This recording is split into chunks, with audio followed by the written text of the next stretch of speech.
Hey, what's up? My name's Alea. Welcome back to my channel. Today we're going to be doing a little clearing of the throat. That's what we're going to be doing today. I'm out of water. Why did I even bring this in here?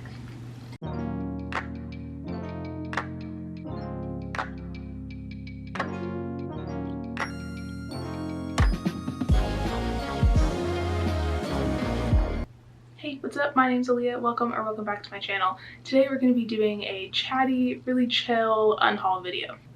So here's the situation.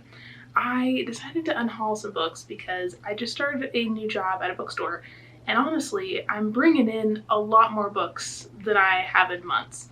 I've only been working there like 2 weeks, and I've already brought home like 7 free books, so I really needed to clear some space. And also, last week, my boyfriend and I signed a new lease, so that means that we're officially moving in July.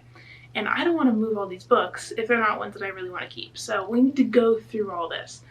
So I've been reading the first few chapters of like all the books that I have, try and figure out what I want, what I don't want. So I'm going to take you over to my bookshelves and we're going to look at what's going on over there and then finish reading some of the beginnings of these books. And then I'm going to show you all the ones that I'm officially getting rid of. So let's roll the footage.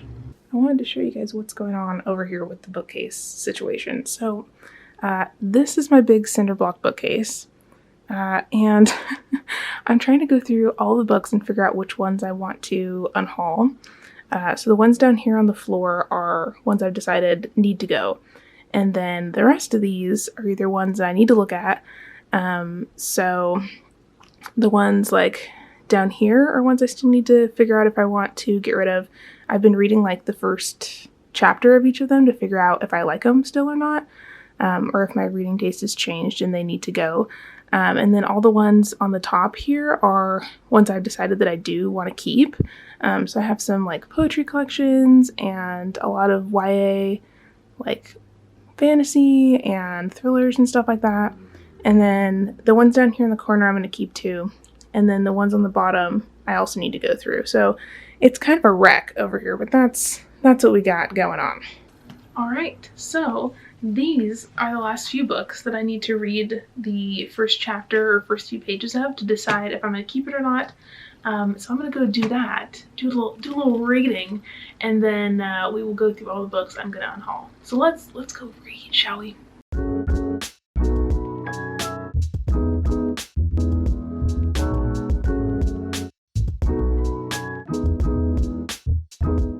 All right, I'm back to show you all of the books. So the first couple that I want to get rid of are probably going to be ones that you guys are going to be mad at me about, because I know these are like booktube darlings.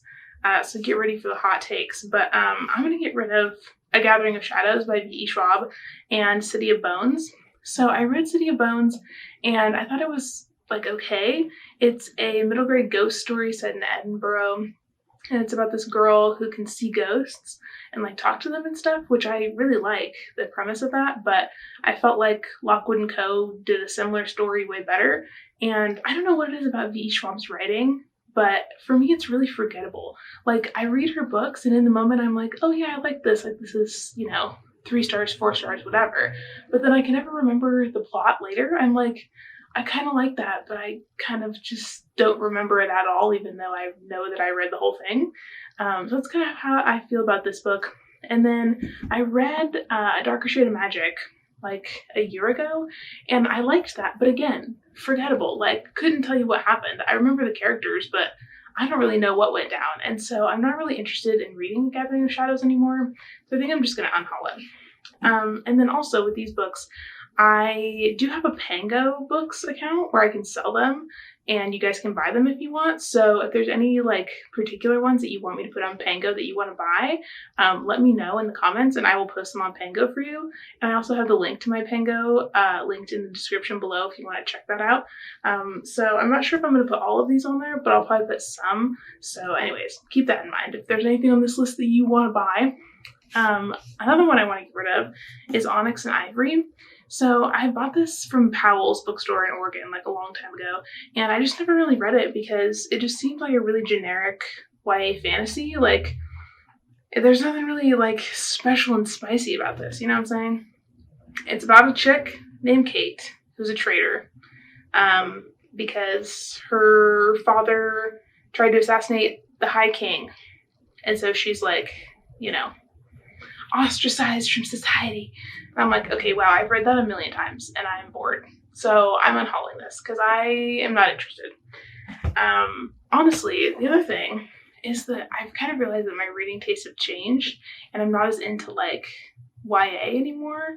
And there's a lot of books at the bookstore that I've been seeing that I really want that are kind of different from a lot of the stuff that I already own. Like, I really want to get more poetry. I want to get some more essay collections. I want to read some more like adult fiction that I haven't read much of and that kind of thing. And I don't own a lot of books like that. So I kind of want to get rid of the old stuff that I'm not into anymore and then try to get some more books that I'm really excited about that I don't, you know, really own much of in that genre. Like, I think I only own like one essay collection, and I really like essays, but I just don't own them for some reason. So anyways, that tangent aside, another one I want to get rid of is The Darkest Minds. Everybody who read this read it like back in the early 2000s, and I didn't. And I think I just missed the hype train for this. Also, my copy is like kind of damaged for some reason. It just came like that from Amazon. I don't know. I've heard good things about this. It's a like post-apocalyptic story. I think it's about like this virus that goes around that like kills a lot of people. It kills a lot of kids in America, and then the ones that it doesn't kill, it gives them like superpowers. And so the government puts them in like these camps and stuff. And honestly, I think that at this point in the world, I'm like, that is like the last thing I want to read about. You know what I mean? I'm like, there's enough going on in the news that sounds like that. I don't want to read more of it. So I'm unhauling that too. And then another one in a kind of a similar vein is The Institute by Stephen King. Honestly, I don't know why I ever bought this. I don't even like Stephen King. I think I just wanted to read this because it has kids with powers. And I do like that, but I don't want to read this thick of a book with Stephen King's writing style. Like, I'm just not a fan. And like, I read the first chapter, and it's just about a dude on an airplane, and you know, it has like the classic Stephen King like uncomfortable descriptions of women thing going on, and I'm like, I just don't know if I care. You know what I mean? I'm leaning towards not. So I'm gonna hold on that too, even though it's like a really nice hardcover copy. But whatever. I digress. And then this one is one that I bought used that I thought was going to be really cool. And the cover is awesome. It's called The God Game. And it's by this guy, Danny Toby. And he's a lawyer. He went to Harvard and then he went to Yale Law School. Yeah. So, I don't know. Honestly, after working in academia, if you have a lot of degrees like that, I'm like, okay, so you went to Harvard, but do you know how to write? Because, I don't know, just because you have a fancy degree, it doesn't mean that you can write a good book, you know what I'm saying? So I started reading the beginning of this, and for one thing, I thought that this was adult. It's not adult, it's YA. And there's a lot of, like, dialogue between these teenagers, and I just don't like the way that the dialogue is written. It feels really, like, forced to me. It doesn't feel like teenagers. It feels like, you know, a middle-aged man wrote it, because a middle-aged man wrote it. And it just feels awkward to me. And I don't know, I don't like it. The premise sounded cool, but I don't know if it's actually going to be good. And it's kind of chunky, and I just don't think I'm interested anymore. But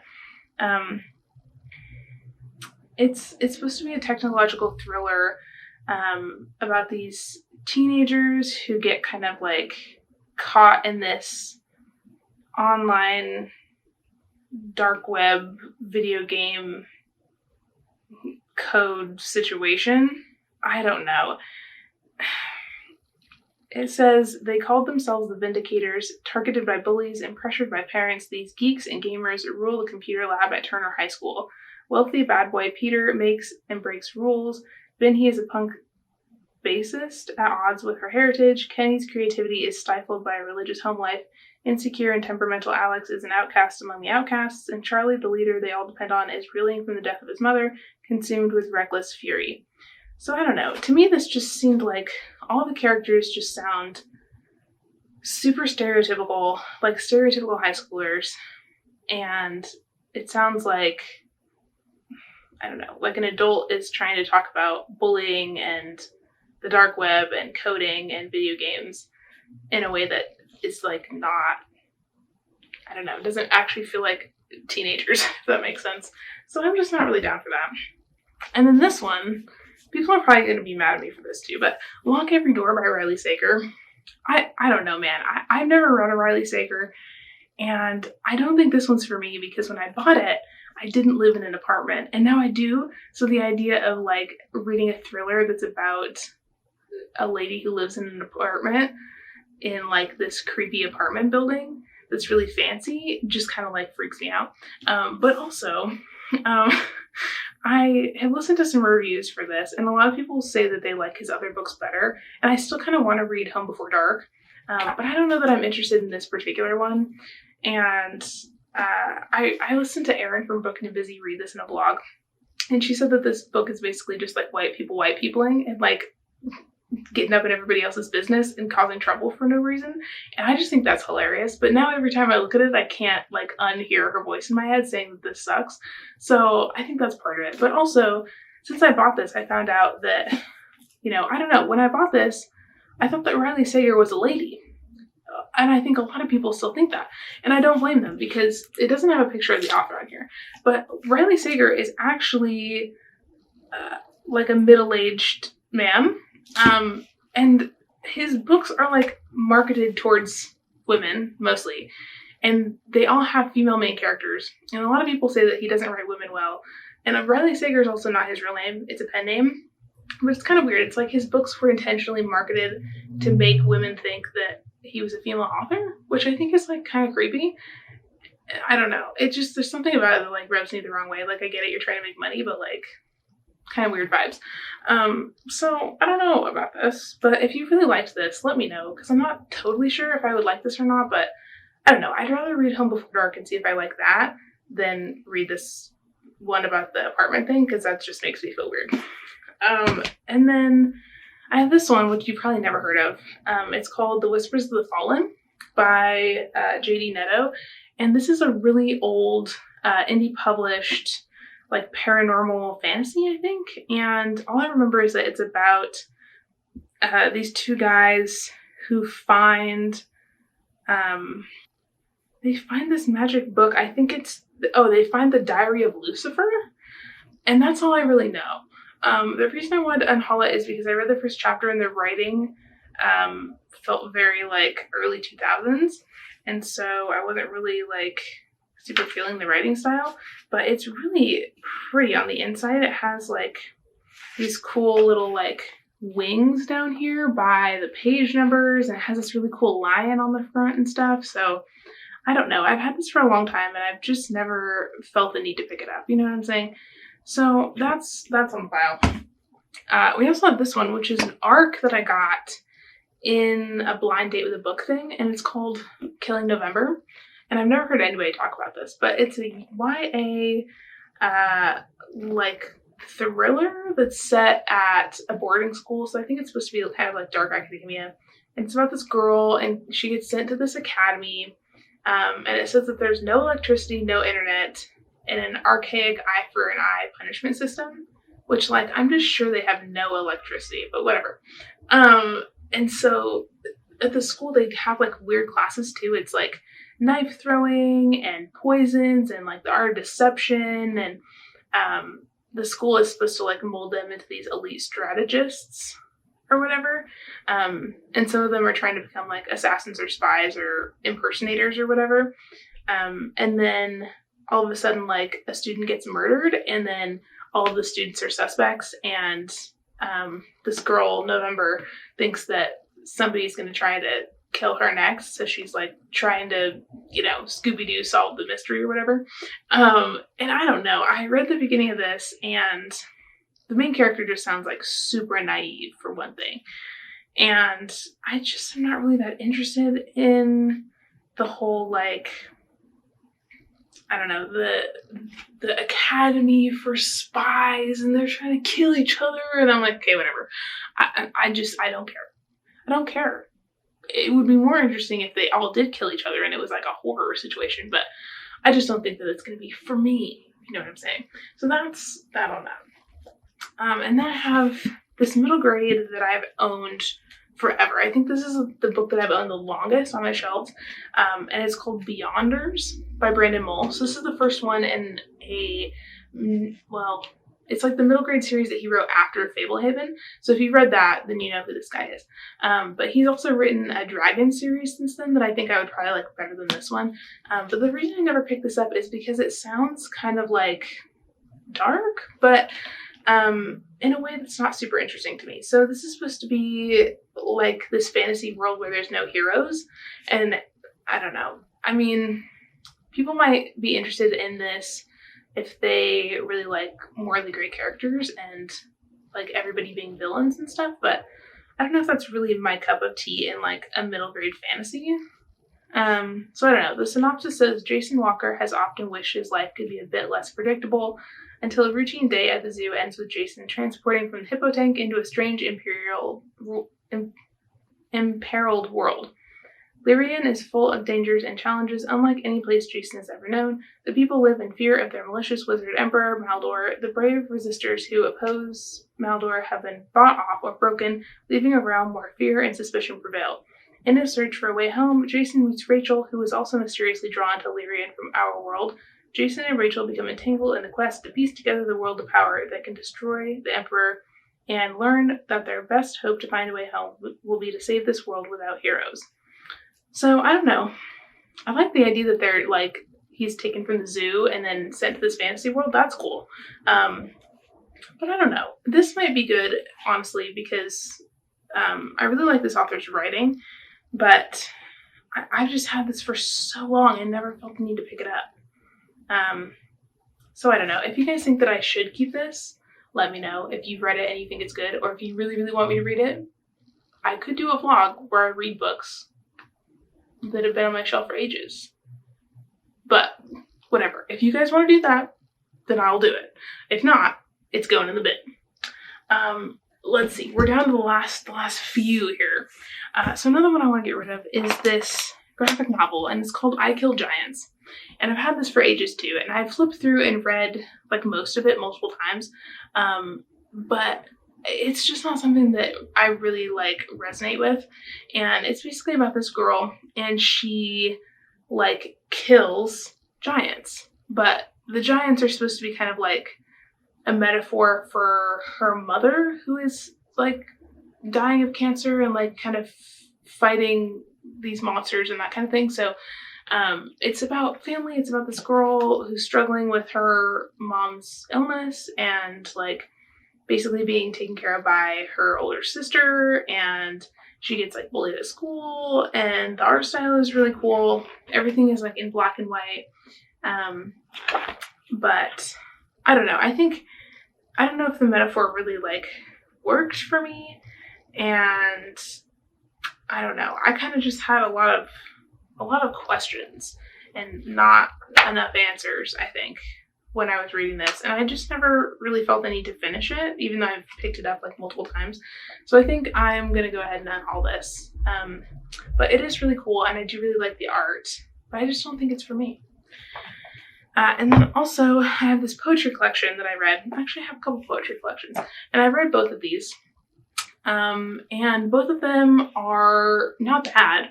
I think I gave this one like 3 stars, and I think I gave this one like 4 or 5 stars when I read it like a few years ago. But the poetry style is not really something that I'm interested in anymore, because a lot of the poems are, I don't know, they're like about breakups and finding yourself, and it's more like Instagram poetry style with like little illustrations and stuff, and it's cute and it's sweet and it's kind of comforting, but it's not the kind of poetry that I am trying to read more of at the moment. And since I read both of these, I don't feel the need to keep them anymore, so I'm gonna go ahead and get rid of them. But they are good if you're looking for that style of poetry. But lately I've been reading poetry that's more I don't know, like about nature, and like longer, more in-depth poems that are a little bit more nuanced. And that's kind of what I've been buying of late. So I want to keep growing my poetry collection, but I want it to be kind of more like, I don't know, more like deep poetry. That sounds weird, but you know what I mean. And another one I want to get rid of is The Thousandth Floor. So this is one that I remember I bought this at Powell's too, and I read the first, probably third of it a while ago, and I just wasn't really feeling it. Like, the beginning is good, but another thing I've realized lately that I don't like is when there's a bunch of different point of views. 2 is fine, but when there's 4 or 5 point of views, I'm like, who are all these people? Do I need to be in all of their heads? I don't think I do. So that's not really my thing. And then also this is about rich people who live in this fancy tower, and so we get a couple different point of views from characters who are really rich and they live at the top of this 1,000th floor building, and it's kind of about these teenagers and their interpersonal relationships and stuff. And I'm just I don't like books with lots of point of view, for one. And I don't like books about really rich people most of the time, because it's just not that interesting to me. And I was kind of here for the futuristic vibes of this book, but that was the part that I liked, and we weren't getting as much of that as the story went on, and so I just wasn't that into it. So that's going out. And then I have this one, which is another YA. It's called Not So Pure and Simple, and I bought this because I thought that it was going to be really good. And then I read the first few pages and just was not very interested. And also I heard a lot of bad reviews about this. Everybody said that this is kind of supposed to be a romance, but the main dude is just kind of an asshole to the point where you're okay, I don't want them to be together because this guy sucks and he's giving bad vibes. So I'm just kind of getting bad vibes from the story, and I just don't want to read it anymore. So I'm getting rid of it. And then another one that I want to get rid of, I think this is the last one basically, and it's Snow Crash. So the main reason I'm getting rid of this is because my boyfriend has a copy and I like his cover better than mine, and I don't feel the need to keep this. But also he read it a couple months ago and he was I don't think this is something that you'll like. So that's why I want to get rid of my copy as well. But this is supposed to be a sci-fi, and I don't know, it's supposed to be cyberpunk vibes, and I don't know. I know this is kind of a more classic book, and I know a lot of people will have read this and read it for class and stuff. And I thought that it would be something that I would be into, but I don't think so anymore, my friends. So I think this is going as well. And then the last two that I have, I'm not sure if I want to keep these or not. I guess the three that I would like your input on, if you care to share your professional opinion. Do you think I should get rid of Beyonders or not? Do you think I should get rid of The Extraordinaries by T.J. Klune? Or should I get rid of The Last Namsara? So this is a YA fantasy about dragons, and I read the first chapter and it was fine, but it wasn't anything groundbreaking. And it's an older fantasy and I've had it for a long time, never picked it up. But there's dragons. So do I keep it or do I not? I don't know, I'm on the fence. And then this, it's by T.J. Klune, who I love. But I don't know if I'm a big fan of his YA stuff. I love his adult stuff. But I read the first couple chapters of this, and I actually kind of soft DNF'd it a couple months ago because I just wasn't feeling it. It kind of has a funky writing style, and I kind of feel if I'm going to read this, I'd listen to the audiobook. So do I need a physical copy? I don't know. And then you guys already know my thoughts on this. So those three, let me know in the comments if I should keep these or unhaul them, or what your thoughts are, because they're my problem children. I don't know what to do about those. I really don't. I got books everywhere. Good Lord. But all in all, that's my haul. That's what I've got. It's my unhaul. It's my unhaul. Good Lord, Alea, get it together. That's my unhaul. Thank you so much for watching. Let me know in the comments if you want me to put any of these books on Pango so you can get them. Let me know what books you think I should keep. Let me know if you're offended by my hot takes about Victoria Schwab. I love hearing you guys' comments. You're so lovely and supportive, and I love you guys as friends, as always. So thank you very much for watching, and I will see you in another video very soon. Bye!